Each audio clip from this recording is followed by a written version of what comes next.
Having state experience from last year, what is the expectation this year? Well, the kids, they had a good experience last year, although they lost, in the first round. But I think their experience is that they want to try to win it this year, do everything they can to try to do that. And they've kind of been preparing for that all year. As a team, what has it taken mentally and physically to make the state tournament 2 years in a row? Well, mentally, they've learned that they had to focus every day. Practice is important. Every fundamental drill they do is important. So they've kind of focused on that, focused on all the little things. Physically, they just have to make sure that they stay in good shape. We run as much as we can.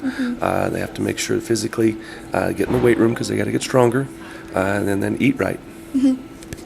What do you do to prepare a state qualifying team in the days leading up to tournament play? We kind of go back to the basics. We do a lot of fundamental drills, offensively and defensively. Do a lot of shooting. So they're ready to make sure they can knock down shots. And then we kind of get up and down the floor as much as we can, so we're in pretty good shape.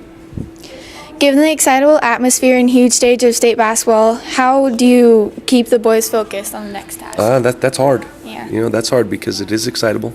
As we saw for the girls last night, it's a large crowd, large arenas, so it's kind of hard to prepare for that. I think some of it is once she's starting to play the basketball game, they kind of realize it's just a basketball game, and they kind of take over whatever they've been doing all year. So hopefully that happens Thursday. All right, thank you. Thank you. Good luck.